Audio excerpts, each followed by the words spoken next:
aussi ta présence. Amen.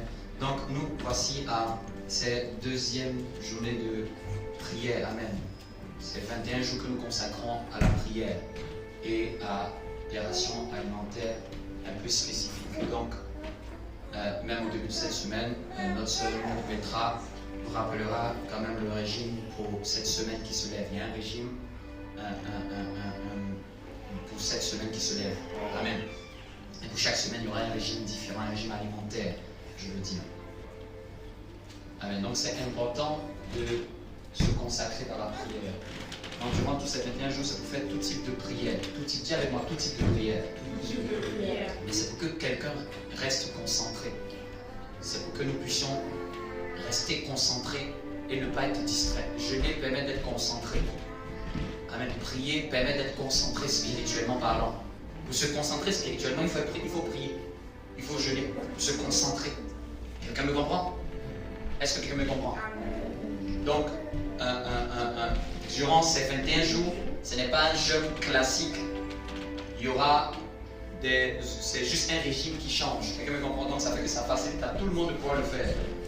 Sans qu'il y ait besoin de s'habituer. Et je n'aime pas faire souvent ce que tout le monde a l'habitude de faire. Amen. Donc ce ne sera pas un jeûne classique où tu jeûnes de minuit à 18h seulement, mais ce sera une période où tu pourras parfois même t'alimenter à midi, mais c'est juste ta ration alimentaire qui change. Quelqu'un me comprend? Pour que tu gardes à l'esprit que ce n'est pas simplement 18h et puis après je me bourre le ventre, mais de comprendre que je suis dans une saison un peu différente. Amen. Et que durant toute cette saison-là, je ne peux pas manger tout ce que je veux, donc ça me permet d'être concentré. Donc on aura une prière les 5h à 6h et les soirs aussi. Amen. De 19h30 à 20h30. Et en fonction de certains jours, je dirais pour cette semaine, les jours où on se verra en présentiel pour prier. Amen. Il y aura à minimum au moins 2 soirées où nous viendrons ici en semaine pour prier. Amen. Donc cela vous sera communiqué. Dis avec moi, Saint-Esprit. Parle-moi. Parle-moi. Qu'est-ce qu'on a dit dimanche dernier? On était en train de voir Galates chapitre 5. Et dans Galates chapitre 5, c'est un texte très connu où l'apôtre Paul fait un contraste.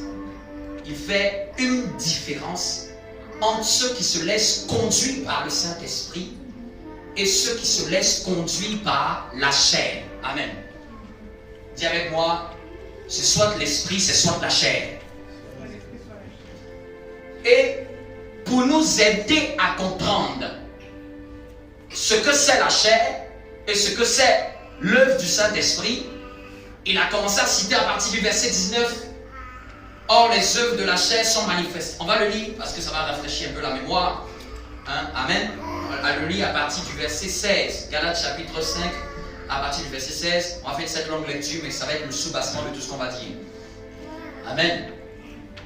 Je dis donc, à partir du verset 16, marchez selon l'esprit. Amen. Et vous n'accomplirez pas les désirs de la chair. J'ai rectifié ici, vous voyez, c'est marcher par le Saint-Esprit. Parce que souvent, quand on dit marcher par l'esprit, on peut ne pas comprendre. Amen. C'est marcher par le Saint-Esprit. Parce qu'il n'y a pas 20 000 esprits. Hein. Quand la Bible dit marcher par l'esprit, la Bible est en train de te dire de marcher par le Saint-Esprit. Amen. Quelqu'un me comprend?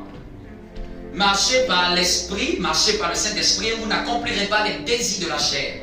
Car la chair a des désirs contraires à ceux du Saint-Esprit. Et le Saint-Esprit en a de contraires à ceux de la chair. Je fais exprès de dire le Saint-Esprit pour que ça passe bien. Ils sont opposés entre eux afin que vous ne fassiez point ce que vous voudriez. Si vous êtes conduit par le Saint-Esprit, vous n'êtes point sous la loi. Ça, c'est ce qu'il vient déjà de déposer comme introduction.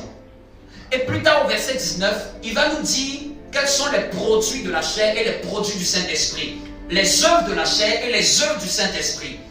Et il commence au verset 19. Or, les œuvres de la chair sont manifestes. Ce sont l'impudicité, l'impureté, la dissolution, l'idolâtrie. Amen. Continue. Et après quoi encore? La magie. Quoi encore? Les inimitiés, oui. Les querelles. Les jalousies. Les animosités. Les disputes. Les divisions. Les sectes. L'envie. L'ivrognerie. Les excès de table. Et les choses semblables. Je cherchais juste pour vous une autre version pour que ça passe un peu plus de manière simple. Dis avec moi les œuvres du Saint-Esprit. Les œuvres du Saint-Esprit. J'ai la version parole de lui si tu veux. Oui, vas-y. À partir du verset 19. À partir du verset 19. Ce que les désirs mauvais produisent. Ce que les désirs mauvais. Donc ce que la Bible appelle la chair, ici dans cette version on l'interprète par les désirs mauvais. Amen. Vas-y. On le voit bien, il mène une vie immorale. Ils mènent une vie immorale Et mauvaise. et mauvaise. Ils se conduisent n'importe comment. Se conduisent n'importe comment. Ils adorent les faux dieux. Ils adorent les faux dieux. Ils pratiquent la sorcellerie. Ils pratiquent la sorcellerie. Ils détestent les autres. Ils détestent les autres. Ils se disputent. Ils se disputent. Ils sont jaloux. Ils sont jaloux. Ils se mettent en colère. Ils se mettent en colère. Ils cherchent à passer devant tout le monde. Ils cherchent à passer devant tout le monde. Ils se divisent en parties Ils se divisent en parties et en groupes opposés. et en groupes opposés. Ils veulent ce que les autres possèdent. Ils veulent ce que les autres possèdent. L'envie. Amen. En gros, l'envie, là, c'est le vouloir ce que les autres possèdent, mais d'une manière, d'une convoitise qui n'est pas saine. Amen. Ils boivent trop. Ils boivent trop. Ils mangent trop. Ils mangent trop. Donc, qui savait que manger trop, là, c'est dans les œuvres de la chair? Amen. Ils mangent. Souvent, on peut dire non, Seigneur, je suis pas impudique, mais manger trop peut être une œuvre charnelle. C'est pour ça que quand quelqu'un n'aime pas jeûner, ça veut dire qu'il est dans la chair. Amen. Parce que manger trop, là, c'est une œuvre de la chair. Et jeûner est une œuvre du Saint-Esprit. Donc, quand quelqu'un veut être spirituel, il faut qu'il mette un peu d'équilibre. Il ne faut pas qu'il mange toute l'année. Il faut qu'il y ait des jours, souvent, il s'abstient de certains repas. Parce qu'il veut libérer son esprit. Quelqu'un me suit? On dit à ton voisin, manger trop là, c'est une œuvre de la chair. Hein? Donc tu peux dire que non, Seigneur, moi je ne suis pas idolâtre. Seigneur, tu vois, moi je ne suis pas idolâtre, moi c'est pas la chair, c'est pas pour moi. Et peut-être manger trop là, c'est une œuvre de la chair. Tu peux ne pas avoir fait l'idolâtrie, mais tu peux avoir commis l'action de te laisser emporter par le fait de tout le temps manger et de ne jamais avoir un temps où tu t'abstiens. Amen. Quelqu'un me comprend? Quand on va dire qu'il est bon de jeûner, parfois. Et il faut même jeûner régulièrement. En réalité, un homme spirituel, une femme spirituelle, jeûne régulièrement. Donc dans la semaine, il y a toujours un temps dédié à un peu plus de... J'ai mangé 4 jours, 5 jours. Est-ce que je ne peux pas faire un jour où je vais m'abstenir? Dans tous les cas, tu manges même le soir. Amen. Tiens ton voisin. Pas trop manger parfois. Continue. Et d'autres choses semblables. Et d'autres choses semblables. Vas-y. Continue. Je vous avertis. Je vous avertis. Et je l'ai déjà dit. Et je l'ai déjà dit. Ceux qui font ces choses-là. Ceux qui font ces choses-là. N'auront pas de place dans le royaume de Dieu. N'auront pas de place dans le royaume des cieux. Une mise en garde. Continue au verset 22. Au contraire. Au contraire. Voici ce que l'Esprit Saint produit. Voici ce que l'Esprit Saint produit. Amour. Amour. Joie. Joie. Paix. Paix. Patience. Patience. Bonté. Bonté. Service. Service. Confiance dans les autres. Ce qu'on appelle service, c'est ce qu'on a vu hier, c'est la bienveillance, la foi d'hier. Amen. C'est le fait d'être bienveillant. Amen. Confiance dans les autres. Ce qui est traduit ici par confiance dans les autres, c'est ce qu'on a vu comme étant la foi. Amen. Douceur. La douceur, Maîtrise de soi. la maîtrise de soi. Amen. Dis-moi bon amen. Amen. Donc, on a ce que le Saint-Esprit produit et on connaît ce que la chair produit. J'aimerais dire d'abord une chose. Lorsqu'on parle de la chair, on ne parle pas de notre corps. Amen. La Bible parle de bien plus que cela.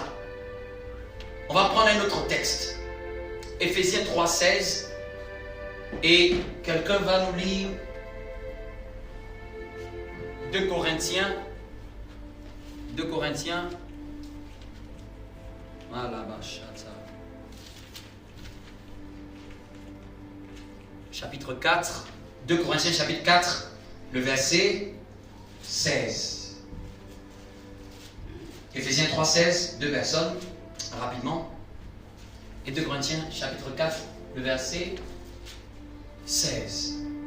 2 Corinthiens chapitre 4 verset 16. Oui. Mais quelqu'un doit prendre Éphésiens d'abord. Éphésiens 3, verset 5, 16. 16, Oui. 16. Vas-y. Je prie qu'il vous donne conformément à la richesse de sa gloire, Oui. d'être puissamment fortifié par son esprit dans votre être intérieur. Je prie qu'il vous donne, selon la richesse de sa gloire, d'être puissamment fortifié. Hein? Où ça? Par son esprit. Par son esprit. Où ça? Dans votre Dans votre être intérieur. Amen. Dis avec moi, être intérieur. Être intérieur. Vas-y. Deuxième verset. 2 Corinthiens 4 verset 16. 2 Corinthiens chapitre 4, verset 16. Voilà pourquoi nous ne perdons pas courage. Voilà pourquoi nous ne perdons pas courage. Et même si notre être extérieur se détruit, Le premier verset, on a parlé de l'être intérieur. intérieur. Et dans ce verset ici, on parle de l'être extérieur.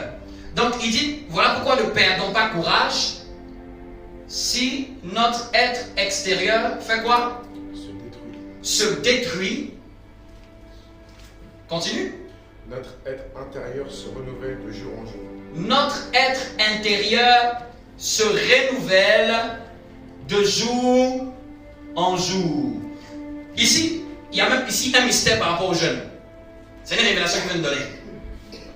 Que ne perdons pas courage, que pendant que notre être extérieur se détruit, parce que pendant que tu jeûnes, ton être extérieur, ce qu'on appelait être extérieur là, c'est notre corps, vous me comprenez? C'est la partie charnelle de notre être.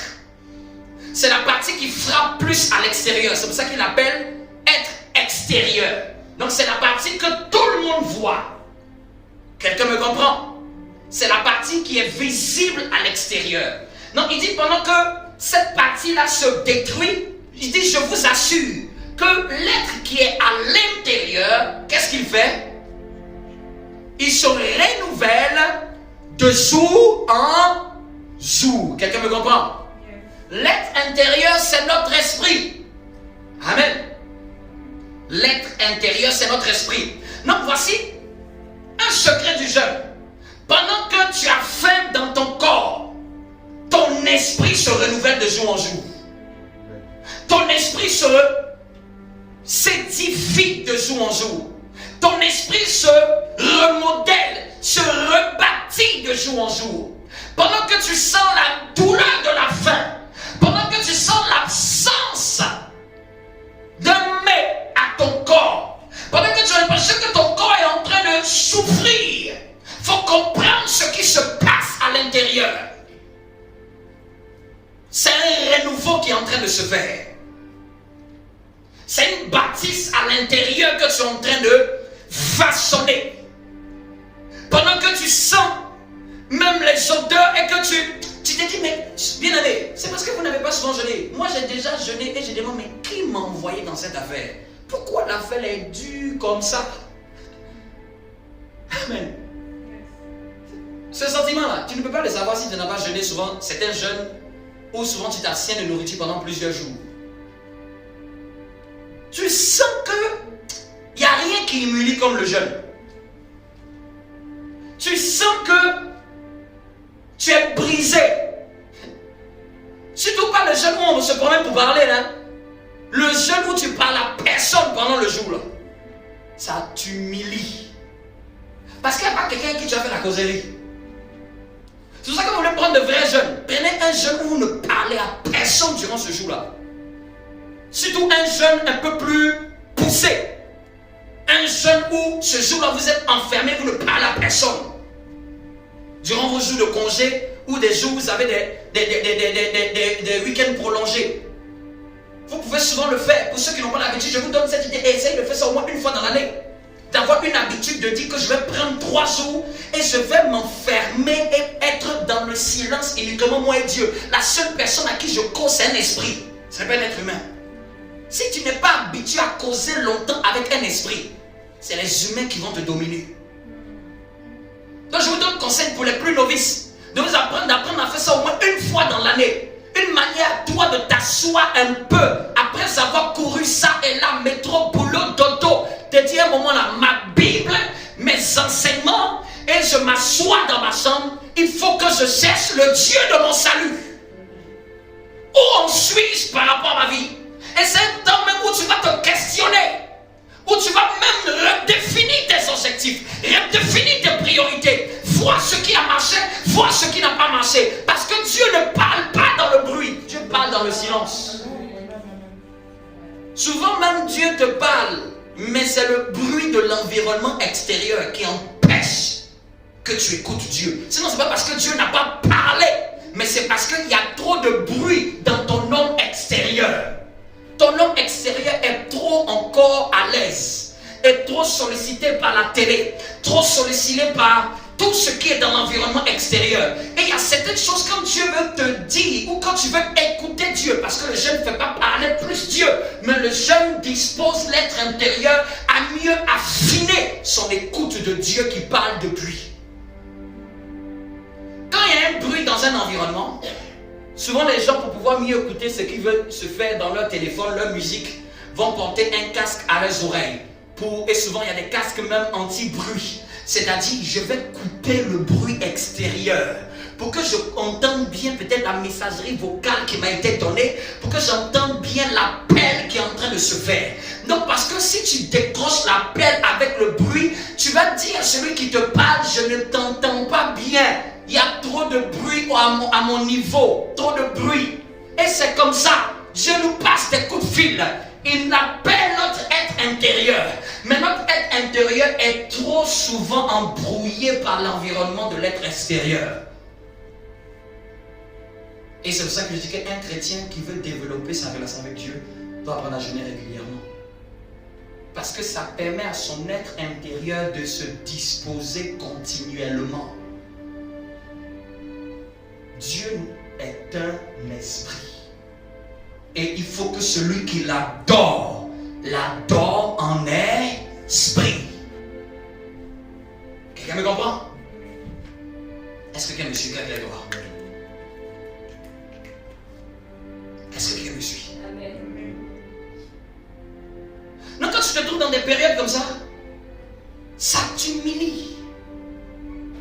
Tu ne peux pas ressortir comme ça et puis tu vas être la même personne. Ça t'humilie. Parce que ça a brisé ton ego. Ton envie a été brisée. Tu avais envie de manger. L'envie là a été brisée. Tu sens la douleur de la faim. Ça t'humilie. Ça te brise. Et tu sens que tu dois te lever et parler à Dieu. Tu sens que tu ne peux pas sortir de ce lieu-là si les jours où tu as réservé pour Dieu là ne sont pas terminés. Tu commences à sentir la douleur de la faim seulement le soir. Tandis qu'il te reste encore 2 autres jours à passer dans la présence de Dieu. Tu dors et tu cherches le sommeil et tu ne le trouves pas. Pourquoi? Parce qu'il n'y a pas d'aliment dans ton corps. Ton corps ne peut plus dormir longtemps. 2 heures du matin, tes yeux s'ouvrent. 4 heures du matin, tes yeux s'ouvrent. Tu ne trouves même... C'est que tu peux dormir, mais tu ne peux pas dormir parce que ton corps n'a plus d'énergie dans le corps. Et c'est là que Dieu dit, tu vois, je dois te sevrer. Et quand tu commences à sentir la mort venir au 2e jour, ceux qui ont jeûné sans manger ça, 2e jour la mort commence à vouloir venir. Quand dit la mort, c'est-à-dire que tu as l'impression que tu vas mourir. Tu as l'impression que tu risques de t'évanouir. Tu as l'impression que la chose là est dure comme pas possible. Mais quand tu arrives à traverser cette 2e jour, le 3e jour, il y a une force qui vient à l'intérieur de toi. Elle n'est pas venue parce que tu as mangé. Elle vient maintenant parce que ton esprit a commencé à se manifester. Ton esprit a commencé à prendre de la place. Il dit l'homme ne se nourrira pas simplement de pain, mais de toute parole qui sort de la bouche de Dieu. Donc on peut nourrir l'homme, mais pas une autre nourriture. L'homme peut se nourrir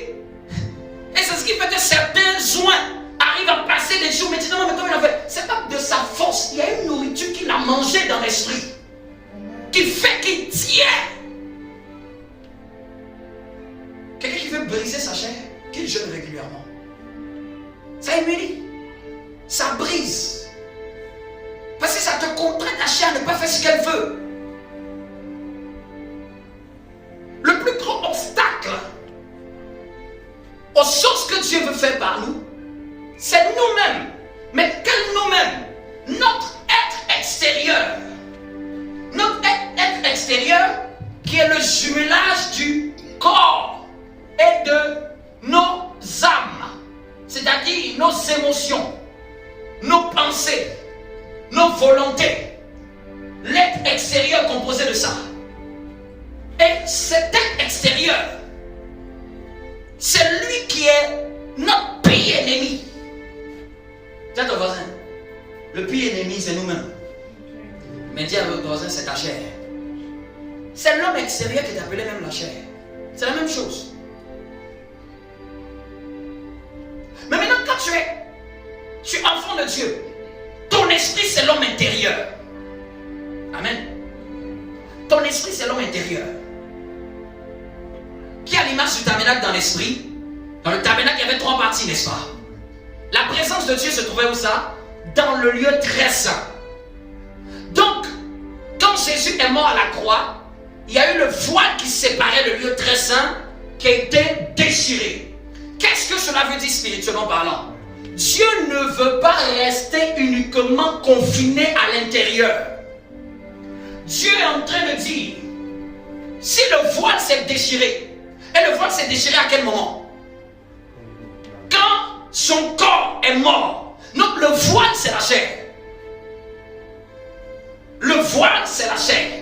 Donc pour que la vie de l'esprit puisse bénir les autres, ce que Dieu a mis en moi, ce que Dieu a déposé en moi, puisse bénir mon église, puisse bénir les autres qui vont me côtoyer, il faut que le voile de ma chair soit déchiré.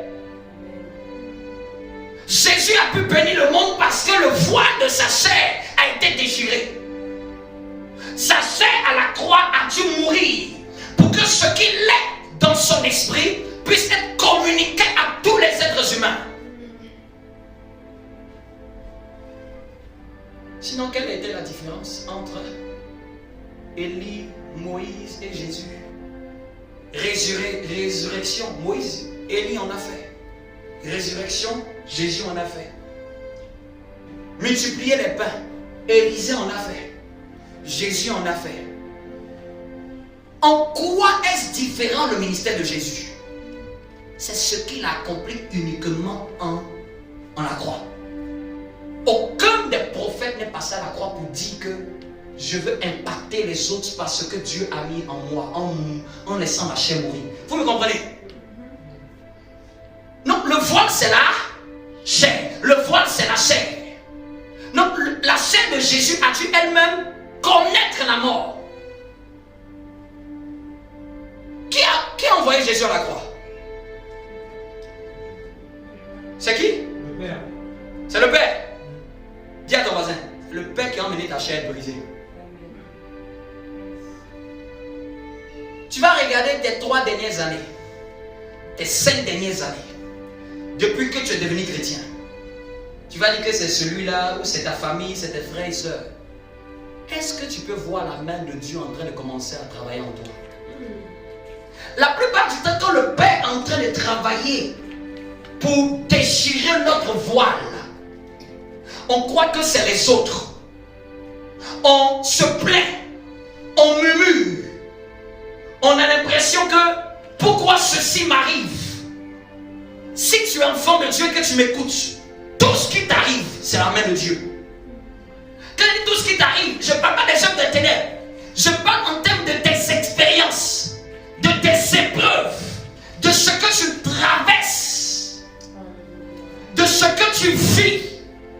Ne pense pas que c'est le diable qui en est l'auteur. Non, non, non. Le diable, on connaît ses œuvres, elles viennent pour détruire, tuer. Mais je parle des épreuves par lesquelles le maître des épreuves, c'est Dieu. C'est pas le diable. À l'école, c'est l'enseignant qui donne l'épreuve. Satan est l'enseignant d'aucun chrétien, il n'a pas de possibilité de donner une épreuve à un chrétien. Il n'y a que l'enseignant qui enseigne qui met une épreuve. Et je vous ai dit que l'épreuve là, c'est le système réservé par Dieu pour te qualifier à un niveau supérieur. Donc si Satan te met une épreuve, c'est que Satan veut ta promotion. C'est que Satan veut que tu passes en classe supérieure. Peut-être dans l'épreuve de Dieu, il y a un exercice où c'est Satan qui est l'exemple. Mais ce n'est pas Satan qui est le maître de l'épreuve. Satan est sous-employé du ciel pour faire certaines tâches dans l'exercice. L'épreuve de Job, c'est Dieu qui en est l'auteur. Satan n'est que le sous-vif exécuteur et on a défini son action et on a limité ce qu'il ne peut pas faire. Tu touches mais tu ne le tues pas. Il dit yes, bon, c'est toi le maître de l'épreuve. Tu m'envoies. Quand le Saint-Esprit veut laisser ses produits se manifester, le Saint-Esprit doit déchirer notre voile. Si Jésus, notre Seigneur, a eu le voile déchiré, a eu sa chair, quand je parle du voile, je dis que c'est la chair, n'est-ce pas?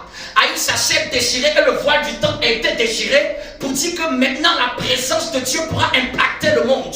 De la même manière, un enfant de Dieu ne peut pas bénir les autres sans que sa chair, le voile de sa chair, n'est pas mort à lui-même. Ce qui nous empêche et lutte avec Dieu par rapport à notre chair, c'est l'amour que nous avons exagérément pour nous-mêmes. L'amour de soi-même, un amour exagéré pour soi-même, est le plus grand frein à l'obstacle de l'œuvre du Saint-Esprit. C'est-à-dire que je m'aime tellement que je suis le premier rebelle à l'œuvre du Saint-Esprit.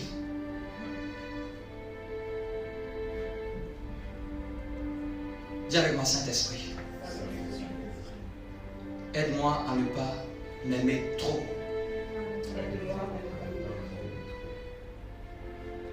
C'est que j'aime tellement ma personne. Il est écrit: celui qui aimera sa vie va la perdre.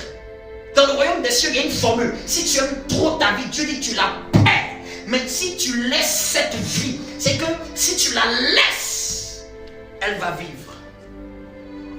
Il est écrit dans Jean 12, quelqu'un me prend ce verset, je crois que c'est à partir du verset 23-24. Le grain de blé ne peut porter du fruit s'il ne meurt. Il n'y a pas d'autre solution pour que le Saint-Esprit se meure dans la vie d'un chrétien et que cette vie-là impacte les autres. Donc tu es chrétien, tu as le Saint-Esprit en toi, mais tu ne peux pas impacter la vie des autres avec le Saint-Esprit confiné en toi. Le Saint-Esprit doit déchirer le voile de ta chair pour que la vie du Saint-Esprit qui est en toi, les produits du Saint-Esprit qui sont en toi, partout où tu vas passer, ça va affecter positivement la vie des autres. Tu veux une bénédiction pour cette église? Ça sera à la mesure de la mort de ta chair. Tu veux une bénédiction pour ton entourage. Parce qu'on ne bénit pas les autres avec la chair. On bénit le monde avec ce que Dieu a déposé dans notre esprit. Quelqu'un me comprend? Dis à ton voisin. Tu as l'impression que tu connais ça. Mais est-ce que tu le vis? Dis-le bien. Est-ce que tu le vis? Non, arrêtez de croire que ce qui vous arrive, vous croyez que c'est les hommes qui sont derrière. C'est la main de Dieu qui veut enlever, Joseph, ton manteau et que tu te retrouves dans le chemin de ta destinée en Égypte. Arrêtez de croire que c'est ton employeur qui a un problème avec toi. C'est la main de Dieu qui veut te délivrer. Amen. Arrête de croire que c'est ta soeur qui a un problème avec toi. C'est la main de Dieu derrière cette soeur. Parce qu'il y a un manteau que Dieu ne veut pas que tu avances avec ça. Et Dieu va utiliser tous les moyens pour qu'on te l'enlève. Ça peut se faire petit à petit comme ça peut se faire brusquement. Dans tous les cas, ça sera soit l'un ou soit l'autre. Dieu peut commencer petit à petit avec toi en train de te travailler. Il te travaille, puis un coup brusque. Ou il peut commencer aussi un coup brusque. Et puis après, il va petit à petit, petit à petit. Dans tous les cas, tu vis les deux manières d'agir de Dieu. Dieu donne un rêve à Joseph. Dieu fait exprès que ses frères ne reviennent pas. Dieu fait que son père l'envoie. Et qu'il croise un homme que je crois que c'est un ange. Qu'il lui montre où ses frères sont. Dieu l'emmène même à l'abattoir. Est-ce que quelqu'un me comprend? Quelqu'un peut lire mon texte, Jean 12. Vous avez trouvé où il dit le grain de blé? Jean 12, 24. Jean 12, 24. En vérité, En vérité, je vous le dis. si le grain de blé tombé en terre ne meurt pas, tombé en terre ne meurt pas, il reste seul. il reste seul. Mais S'il meurt, il porte beaucoup de fruits. Il porte beaucoup de fruits. Qu'est-ce qui se passe pour une graine? Tu vas prendre un pépin d'orange. Quand tu le mets à terre, vous savez ce qui se passe? La peau qui est à l'extérieur se débarrasse, elle pourrit à cause du contact avec le sol. Elle pourrit et la vie qui est à l'intérieur maintenant sort. Il faut une mort avant la vie. Donc tu vas prendre la graine d'oranger. Tu vois un petit truc comme ça. Tu dis mais ça c'est un arbre. Oui c'est un arbre. Mais c'est un arbre qui est confiné. C'est un frère qui a une grande destinée mais confiné encore. C'est une soeur qui a une grande destinée d'influencer des nations mais confinée dans cette graine. Ou encore on voit son homme extérieur. Ou encore on voit ses émotions. Ou encore on voit trop d'œuvres de la chair se manifester. Et Dieu dit que cette graine-là ne pourra bénir le monde, ne pourra produire beaucoup d'oranges pour que des gens puissent en manger à la mesure qu'elle accepte que l'être extérieur se meurt.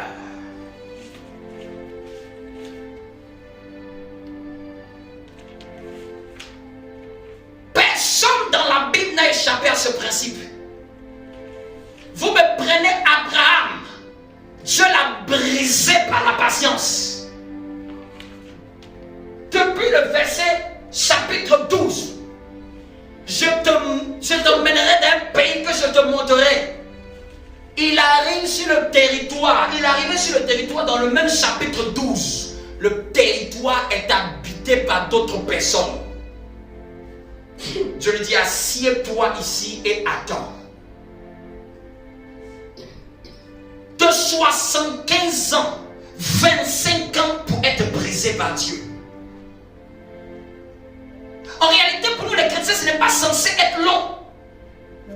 Dans les 3, 5 et 10 années d'après conversion, c'est le travail que Dieu fait le plus dans la vie d'un chrétien. J'aimerais dire à quelqu'un, après d'être converti, là, sache à l'étape où Dieu t'emmène. Après être converti, né de nouveau baptisé, sache que Dieu t'emmène dans un système pour te dépouiller. Dieu t'emmène dans un système pour te libérer de la chair. Dieu t'emmène dans un désert pour briser le moi de la chair, briser l'homme extérieur. Car Dieu ne travaille pas avec la chair, Dieu travaille avec l'esprit. Ça, Dieu a changé même le nom. Il n'avait pas encore d'enfant.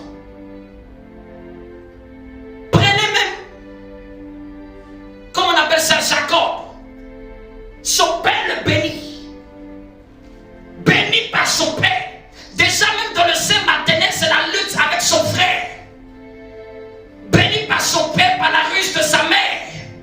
Sortant et allant, croyant que c'est fini. Je suis né de nouveau. Je suis renouvelé, je suis justifié, lavé par le sang, Dieu m'a libéré, je sors avec les plus grandes promesses de la Bible.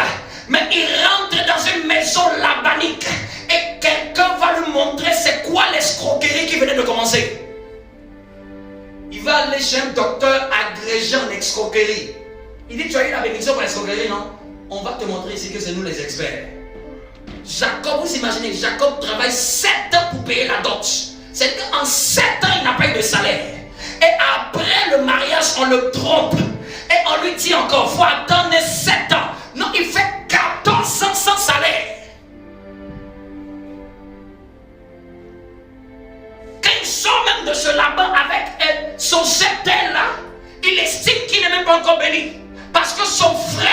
tuer. Jacob a eu tellement peur d'affronter son frère qu'il emmenait la femme et les enfants de celle qu'il n'aimait pas trop devant. En allant, Jacob perd sa femme qu'il aime, Rachel. Il la perd. Celle qu'il aime, là, il la perd. Celle qu'il aime. Celle qu'il aime. Il la perd. Ou il n'a même pas encore de maison. Non, il a travaillé 20 ans pour perdre celle qu'il aime. Et c'est celle qu'il n'aime pas qui en vit. Celle qui n'a jamais voulu épouser qui l'envie. Dieu dit, ta formation n'est pas encore terminée. Là, tu marches encore bien debout. Il croise un homme seul à seul. Il sort de cette rencontre avec son nom changé. Mais en boitant, en faisant comme ça, peut-être s'il faisait trop le fier, il marchait bien. Dieu dit, j'ai brisé même ton intégrité physique. Pour que tu puisses comprendre que c'est moi Dieu qui élève et non toi. C'est moi Dieu qui bénit. Et si je n'ai pas validé ce qu'on a fait, si ce processus n'est pas terminé, il n'est pas terminé. Il a pu trouver un chemin, un semblant de repos. Vous savez ce qui s'est passé? Son aîné couche avec une des concubines.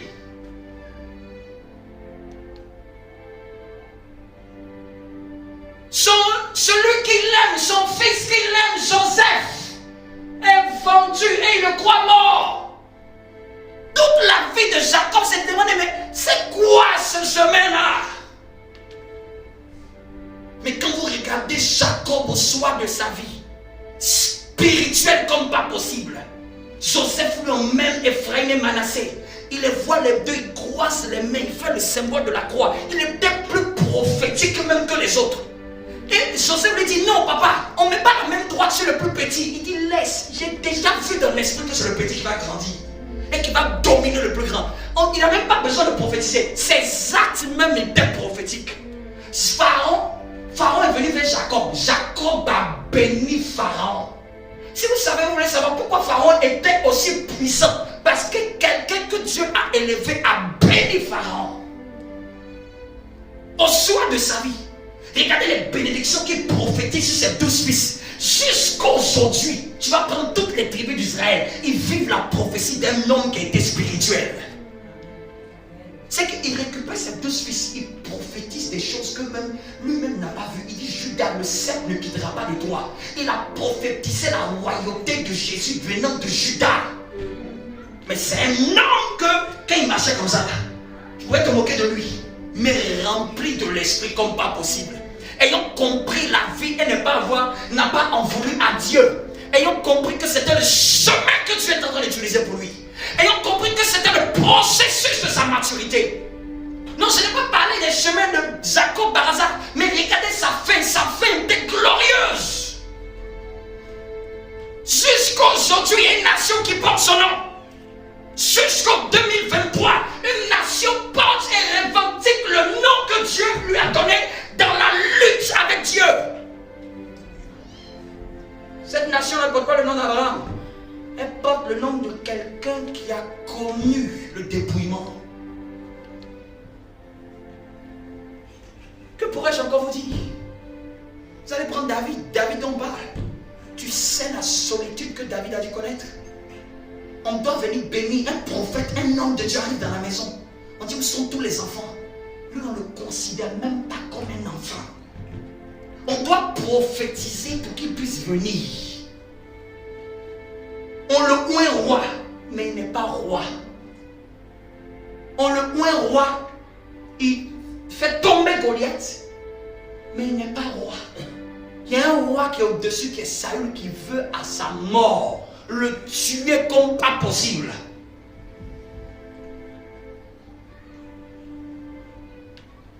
De 17 ans, David a été oint et a terrassé Goliath.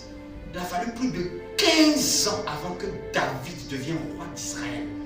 David, si vous ne connaissez pas, David était comme un rebelle. C'est comme ça, on est sur le territoire français, non? Et puis lui, il se cache seulement dans les endroits. L'État français veut le traquer. Il se cache encore. Et puis, avec un groupe de gens, on les qualifie même tous de rebelles. David a erré, se cacher ça et là, dans les cavernes, dans les grottes, mangeant. David même n'avait plus rien à manger, qu'il devait demander à Nabal. Donne-nous un peu de nourriture. dit qu'on mange moins les hommes, on n'a rien. Ne pensez pas que la vie de David n'a été simple. Hein? David protégeait les brebis des gens pour dire qu'on espère qu'il va nous donner un peu des agneaux là qu'on mange. Tellement on n'a rien. David revient un jour. Un jour, il revient de guerre.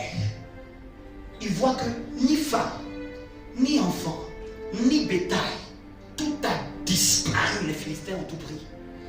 Les gens ont voulu le tuer. Tout a suivi, puis on a tout perdu. Amen. Dis avec moi, est-ce que tu es prêt à suivre le Saint-Esprit? J'aimerais dire à quelqu'un, quand tu te convertis et que tu as fini l'étape de la conversion, il faut comprendre tout ce qui va se passer après dans les années à venir. Tout ce qui est en train de se passer, épreuve, chemin, pas que ce soit par les hommes, que ce soit par des frères, par des soeurs, par la famille, c'est entrer, la main de Dieu est derrière. Dieu veut t'emmener quelque part. Le problème, c'est que les chrétiens, nous n'arrivons pas à reconnaître la main de Dieu, même quand il est en train de nous éprouver. Nous n'arrivons pas à reconnaître la main de Dieu quand il est en train de nous tailler. Nous savons reconnaître la main de Dieu seulement quand on a été visité. Ah oui, j'ai vu la main de Dieu sur ma famille a prospéré. J'ai vu la main de Dieu. Si tu reconnais la main de Dieu quand tu passes par un chemin rude et difficile de comprendre que c'est la main de Dieu qui est en train d'opérer pour toi. Amen. Mais pourquoi? Pour un bénéfice. Le bénéfice où Dieu veut que ce qui est de lui là émerge. Dieu ne peut pas cajoler la chair, le voile de la chair. Dieu doit le déchirer. L'Esprit de Dieu ne veut pas rester simplement que tu es chrétien, c'est dans ta tête, c'est dans ton esprit. Dieu veut que tu sois une source de bénédiction pour les autres. Il veut que quand on te contacte, on voit la patience. Il veut que quand on vient à ton contact, on voit cette maîtrise de soi dont nous avons prêché dimanche dernier.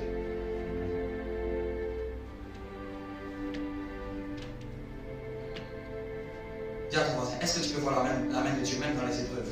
Je peux voir la main de Dieu dans les épreuves. Est-ce que tu peux voir la main de Dieu dans les épreuves? Un auteur a dit, le problème avec beaucoup de gens, c'est que avant même que le Seigneur ait pu bouger le doigt, il montre déjà des signes de mécontentement.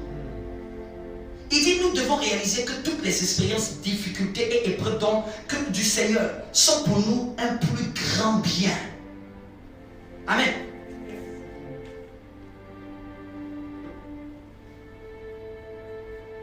Ce que tu affrontes chaque jour, c'est ton plus grand bien.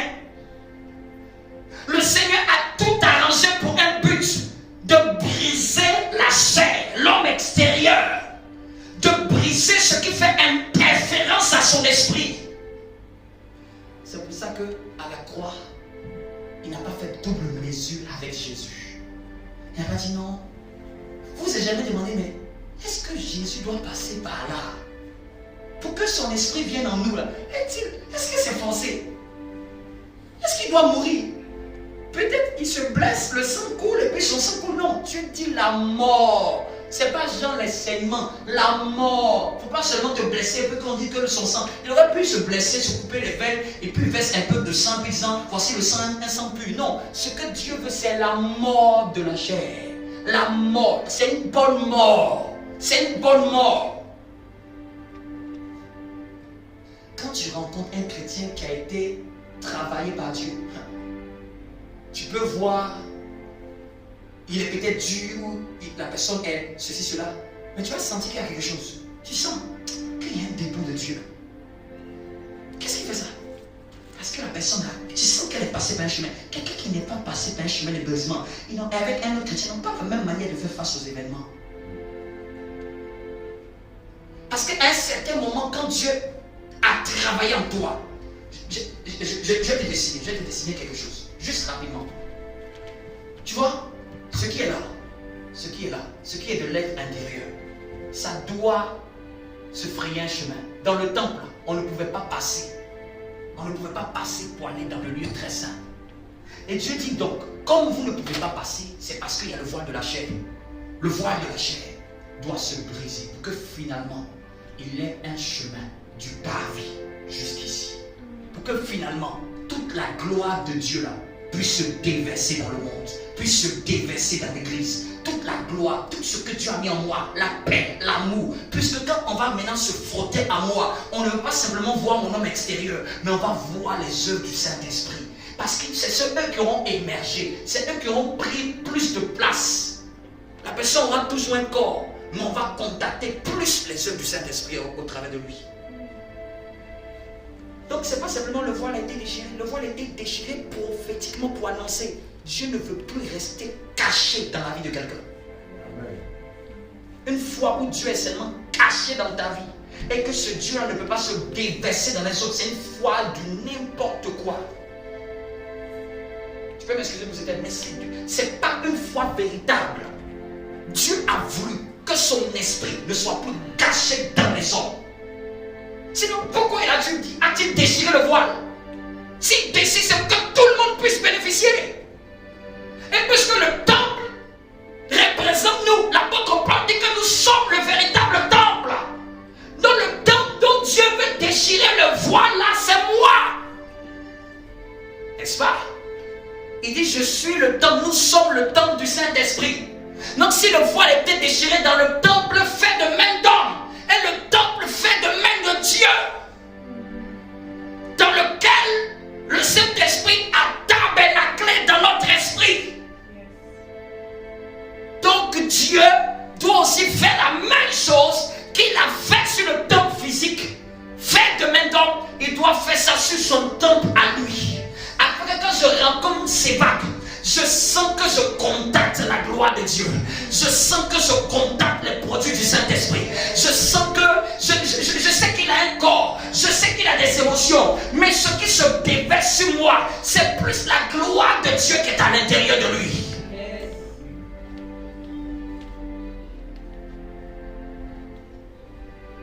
Dis à ton voisin, il ne faut pas échapper à la main de Dieu.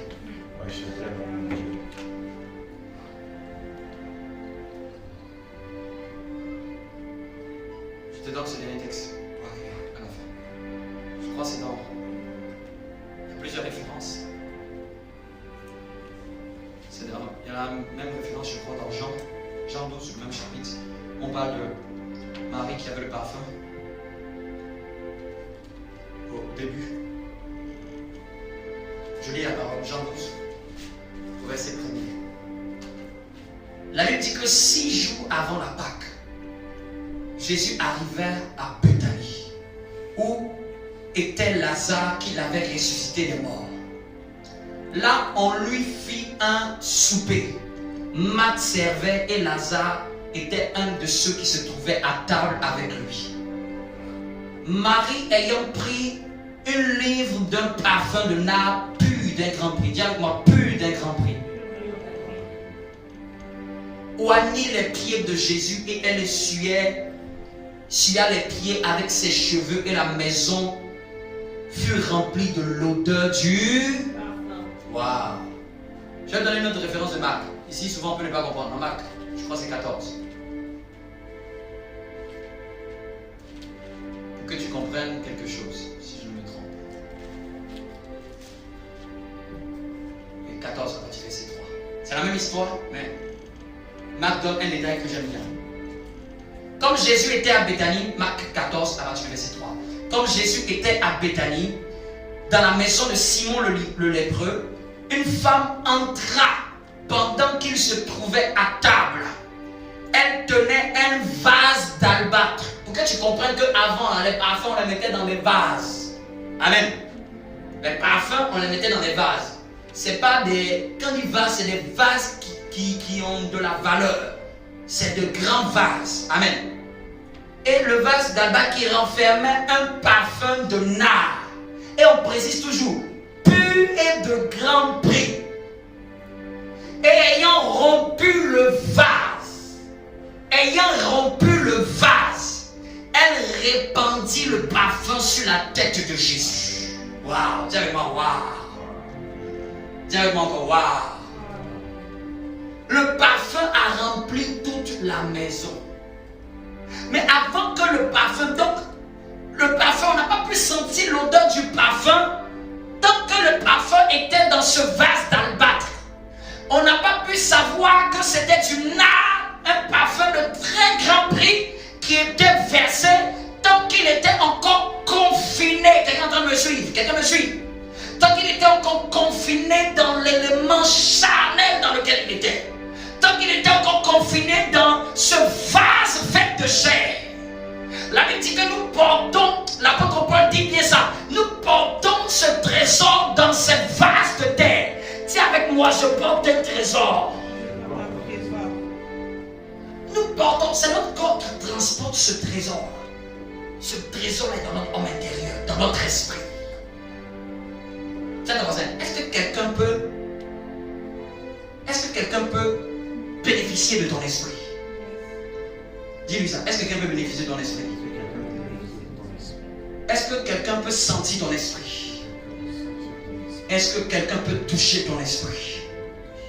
Je peux toucher ta tête, mais est-ce que je peux être en contact avec ton esprit?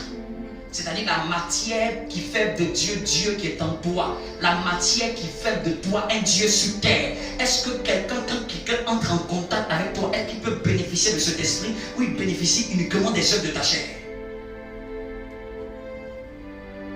Mais pour que ce parfum puisse sortir, qu'est-ce qu'elle a fait? Marc a dit quoi? Qu'est-ce qu'elle a fait? Elle romput le vase. Dites-moi, si quelqu'un rompt un vase, est-ce que le vase est récupérable? Un vase de terre de cette époque, quand tu l'as rompu, c'est fini.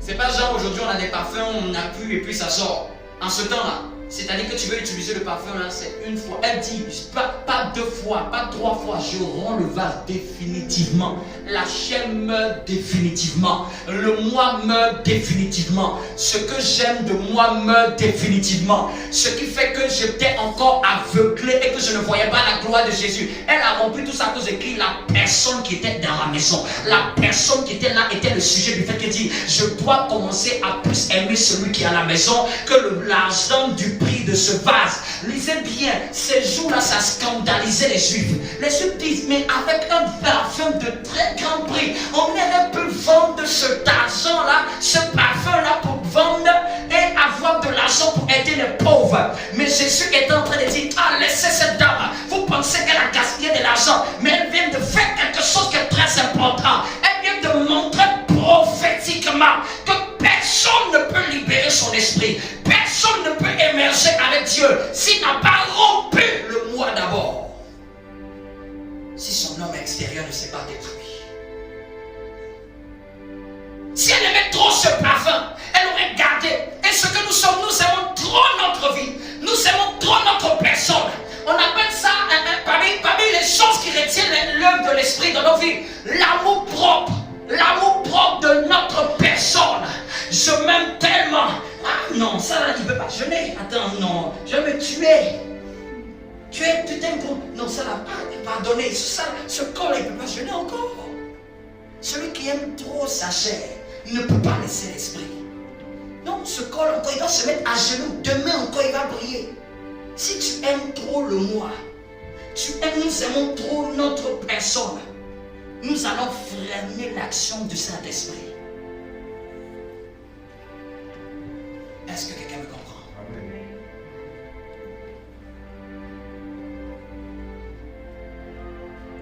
Donc arrêtons de nous plaindre quand Dieu est en train de nous faire passer par un chemin. Je suis en train de conclure. Arrêtons de nous plaindre quand Dieu nous fait passer par un chemin. Arrêtons de murmurer quand le Saint-Esprit est en train de nous conduire. Être conduit par le Saint-Esprit là, ce n'est pas seulement être conduit seulement sur des pétales de rose. C'est être conduit là où il veut nous dépouiller du moi de la chair. Quelqu'un me comprend? L'image qu'il me donne, à une certaine période, le berger, quand il a des brebis, des agneaux, vous savez ce qu'il fait? Il prend la tondeuse et il emmène la brebis et il commence à enlever tout. Il enlève. La brebis pense qu'elle a mouru. Il enlève. Souvent, quand tu vois la brebis, elle est vilaine, elle ne ressemble à rien. Le beau pelage. J'ai cherché une vidéo comme ça, je vais vous montrer, vous allez rigoler. Elle est frêle comme si de rien du tout. Vous savez, si le berger laisse la brebis comme ça, avec la toufle, que tu crois que c'est bien, vous savez ce qui va arriver? Elle va mourir. elle va marcher dans des endroits et les tiques et les insectes vont prendre sa fourrure là, comme étant comme un nid. Et ça va finalement l'étouffer. Souvent même, ça va cacher sa visibilité. Elle ne va plus rien voir. Ça lui appartient, mais ça doit quitter. Amen. Ça lui appartient, mais elle ne doit pas trop aimer ça. Donc pendant qu'on passe, souvent on fait passer une grosse tondeuse. Elle pense qu'elle est en train de souffrir dans la main de son maître. Mon maître, qu'est-ce qu'il me veut? Il est en train de m'enlever, il m'enlève ceci, il m'enlève cela, il me dépouille. Elle pleure, elle crie. Mais ça là, c'est la main de Dieu aussi. Ça là, c'est la main de Dieu.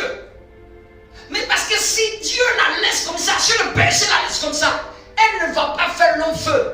Elle va commencer à marcher, tomber. Elle va commencer à ne plus bien voir parce que toute la fourrure va cacher ses yeux, sa visibilité. Elle va devenir le nid des moucherons, le nid des insectes, le nid des puces et des asticots. Elle va voir un peu la salle qui attire les démons. Car les œuvres de la chair attirent les démons. Les chrétiens n'arrivent pas à chasser les démons dans leur vie. Pas parce que le nom de Jésus n'est pas plus fort. C'est parce que les œuvres de la chair nourrissent les démons qui sont autour d'eux. Donc quand je veux chasser aussi un démon dans ma vie, je dois le sevrer. Parce que lui aussi il mange pour être fort. Pour qu'il puisse me résister comme ça. C'est qu'il mange quelque part. Et qu'il donne à manger, ce n'est pas le Saint-Esprit. Il mange une chose qu'il aime. Les œuvres de la chair. Il se nourrit de ça. Il suce une œuvre de la chair. Il s'accroche à ça comme une chenille. Ah non, moi je ne laisse pas ça. Il vient s'accrocher dans une émotion. Ah non, moi j'aime cette émotion. Et puis il souffle dessus. Continue encore. Moi ça me nourrit. Et plus tu le fais consciemment, lui il commence à prendre du poids. Et finalement, ce qui était simplement des petites colères, finalement devient une rage à cause d'un démon qui était derrière, qui était en train de dire encore essaie, encore essaie. Bien aimé, apprenez les fruits de l'esprit. Quand on parle de la tempérance, ça peut te faire sauver de beaucoup de malheurs. La Bible dit qu'une ville sans protection, ainsi en est-il d'un homme qui n'est pas maître de lui-même. Une ville sans muraille, sans protection, ça ressemble à quelqu'un qui n'est pas maître de lui. Ça ressemble à quelqu'un qui n'est pas maître de ses paroles. Ça ressemble à quelqu'un qui n'est pas maître de ce qu'il voit, maître de ce qu'il pense. Si tu n'es pas maître par le Saint-Esprit, Satan va te contrôler.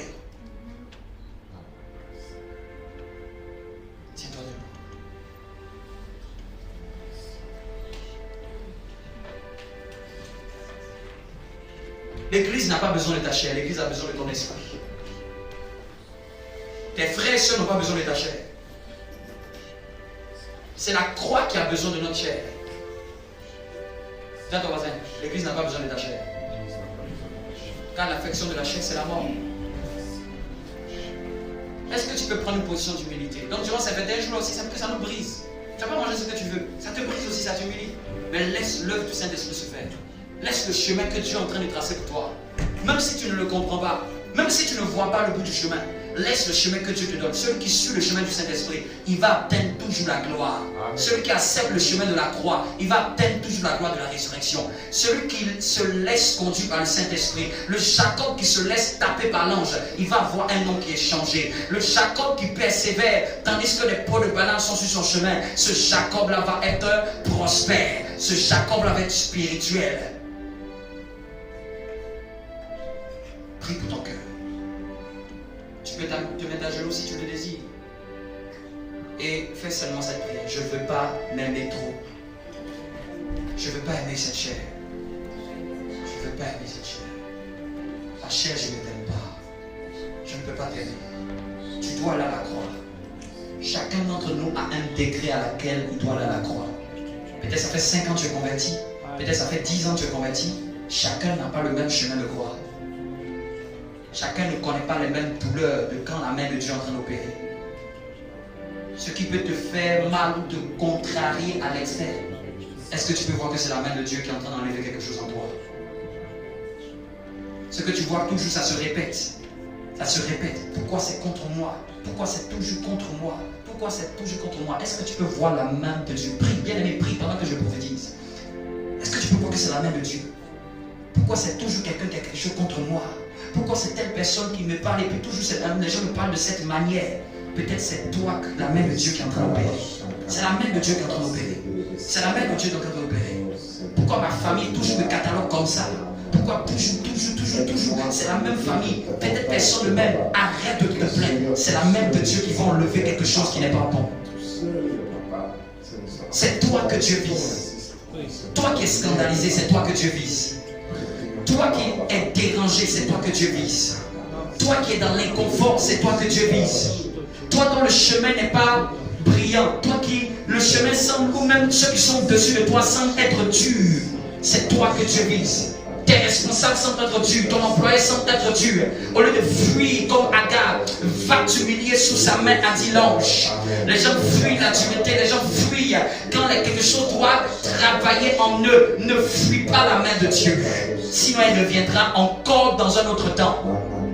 Ne fuis pas comme Agar. Ne fuis pas comme Agar. La main de Dieu. La main de Dieu. La main de Dieu qui enlève le manteau de Joseph. La main de Dieu qui emmène Jésus-Christ à la croix. C'est la main de Dieu qui a fait clouer notre Jésus. C'est la main de Dieu. Pendant qu'on crachait sur lui, nous on pouvait voir les hommes sont méchants, mais c'était la main de Dieu. Même Joseph prophétiquement a dit, le mal que vous m'avez fait, l'Éternel a changé en bien. Il a témoigné que c'était la main de Dieu. Joseph était mature. Joseph était mature devant ses frères.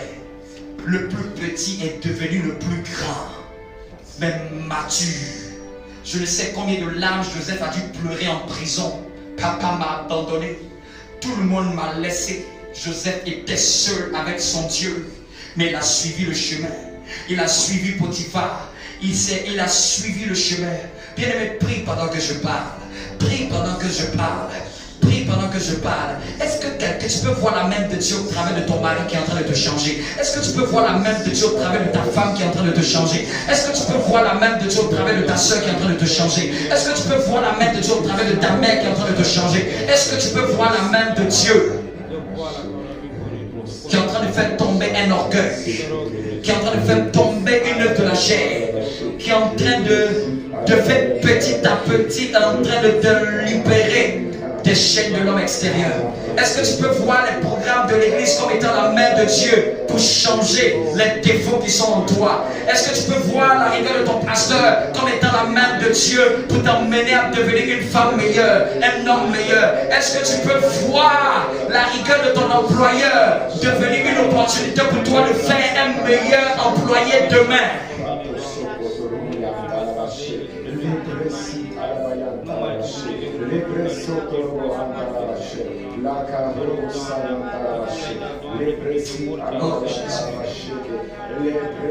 Donne-moi de répandre toi et bénédiction. Donne-moi de régner ma chair. Donne-moi, la Bible dit que la sagesse de Dieu c'est la haine du mal. Donne-nous la haine du péché, la haine du moi, la haine et le dégoût de notre moi charnel. Donne-nous de ne pas nous plaire dans la chair. Donc chez toi à la maison, tu dois tellement désirer l'essence du Saint-Esprit. Donc maintenant ne viens plus m'impressionner en disant que je suis conduit par le Saint-Esprit et dis-moi que tu prophétises. Impressionne-moi du fait que je puisse voir les produits du Saint-Esprit. C'est en cela que je sais que tu es conduit par le Saint-Esprit. Quelqu'un me comprend? Donc à la maison, durant ces temps de 21 jours, chez toi à la maison, dis Seigneur, je laisse ta main faire. Laisse ta main. Tu es l'enfant de Dieu, tu n'es pas dans le hasard. Ta main là, je la laisse opérer. J'accepte le chemin que tu veux me conduire. J'accepte, même si c'est dur. Si vous n'acceptez pas, ça traîne. Quand vous n'acceptez pas la main de Dieu qui est en train de vous en prendre quelque chose, ça dure dans votre vie. Cette situation-là dure, elle peut faire 20 ans. Parce que dans le ciel, on ne passe pas en classe supérieure tant que tu n'as pas validé la précédente. Mais ce que tu acceptes, Seigneur, j'accepte. J'accepte ce que tu veux me faire apprendre. J'accepte ce que tu me fais comprendre. Tous ceux qui ont plus plus de 10 ans de conversion, on va vous dire, ils savent à quel chemin Dieu les a fait passer. Il n'y a personne qui a plus de 10 ans de conversion qui va sourire sans te montrer des cicatrices. Il va te dire, viens voir des cicatrices. C'est par là que le Saint-Esprit opère. Quand il touche les gens, c'est à partir de ces cicatrices-là. Il passe par là. Et je vous ai donné mon témoignage, j'ai des cicatrices. Jusqu'à aujourd'hui, je sens la cicatrice de 2014 dans mon corps. Jusqu'à aujourd'hui. Jusqu'à la fin de ma vie, cette cicatrice. Et c'est cette cicatrice qui a fait de moi ce que je suis aujourd'hui, prédicateur.